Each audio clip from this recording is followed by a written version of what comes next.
conducted exploratory work in the country. At the onset of the World War I, the firm's operations were stopped. April 1st, 1977, Nnpc was established by law to manage the joint venture between the Nigerian federal government and a number of foreign multinational corporations, but it has been enveloped in a series of corruption allegations. In this report, Rita Omodia evaluates the endless probe of Nnpc and the need for accountability. Her report. As far back as 1979, there have been countless probes on Nnpc based on insurmountable misappropriation of funds, inconsistent audits, subversion, blackmail, leading to dead-end investigations. On January 30, 2020, the Nigerian Senate once again resolved to probe the Nigerian National Petroleum Corporation over $396 million expended on maintenance of refineries in the country between 2013 and 2015. Oil was discovered in Nigeria in 1956 at Olobiri in the Niger Delta after half a century of exploration. Nigeria joined the ranks of oil producers in 1958 when its first oil field came on stream producing 5,100 BPD. As of 2000, oil and gas exports accounted for more than 98% of export earnings and about 83% of federal government's revenue, as well as generating more than 14% of its GDP. Despite these feats, Nigeria, the largest oil and gas producer in Africa, has been besieged by cankerworms and as such has never been able to reap from its huge natural resources. As part of ways to check the excesses of this sector, President Muhammadu Buhari, coming into administration in 2015, said he will head the Ministry of Petroleum Resources in the new cabinet, but added that he will appoint a Minister of State for the ministry. Buhari restated his determination to sanitize Nigeria's oil industry and free it from corruption and shady deals. 5 years down the line, refineries are still dormant, with huge sums of money going down the drain and no transparency. As we speak now, nobody's even discussing the workability of the refineries. Nnpc now has completely left its mandate and is proposing to build hospitals. That is the same Nnpc that cannot build refineries. Now they want to build hospitals. The same Nnpc that is now competing with the downstream sector. The same Nnpc now that they are made. The only time you hear of Nnpc is Nnpc filling station, or where they are talking about distribution of post and offices. You know, it's almost as if, you know, Nnpc has left the job of the regulator and now even looking at Nigerian beyond oil.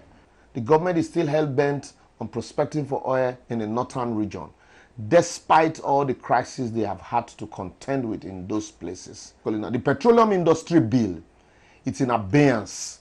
Nobody's discussing it again. And these are bills that, you know, the administration campaigned with. As I talk to you now, the Niger Delta Development Commission is enmeshed in monumental scandal. Nobody's even talking. We're talking about interim management to audit the Niger Delta Commission. The interim management that is auditing is also enmeshed in monumental corruption scandal. I think it's high time we all come to realization that the president of the country has a lot of responsibilities and therefore should not be saddled with extra responsibility of focusing on the strategic sector like the oil sector. So I would say that it's high time we appoint a substantive minister, you know, for that office so that we can hold the person responsible. Left naked, Nigeria has been stripped of her glory and tagged as the poverty capital of the world, sucked dry by those kept in charge of her upkeep. While the poor get poorer, record shows that personals in the oil sector earn millions of naira monthly with frivolous spendings. Some people are benefiting from the organized chaos in this country. Refineries will not work so that people will make money importing fuel into the country. Electricity will not be adequate so that some people will make money from that process. Our military are not able to conquer Boko Haram. The reality is that there's a conspiracy in this country against the Nigerian people, against the ordinary people of this country, by the very rich and powerful, especially the political class and their collaborators, even in the private sector. Otherwise, how can that be? With the pandemic, oil price sales go low. They claim to give subsidy but yet reap the benefits meant for local consumption. It's by an act that oil is allocated for domestic consumption. The 455,000 barrels of oil a day is not through presidential wish. It's a law, that must be allocated for domestic consumption. So therefore, it does not fall part of what we are exporting. That oil is not being moved abroad. It was specially allocated for the benefit of Nigerians. Which way then? So what we should be doing now is to move away, from public administration of these refineries. While I will not agree that the commanding heights of the economy, the oil sector, should be totally handed over to the private sector. No, that shouldn't be, because we need to regulate it. But the refineries should be handed over to the private sector to make them functional. Nnpc should be compelled to bring down the cost, the personnel cost, in line with what should be approved, by the National Assembly. They should not be allowed to continue to pay what they think they have to pay, because they are not within the RAMFAC, and that is totally unacceptable. The revenue, all the money being spent by Nnpc, should be appropriated for appropriately.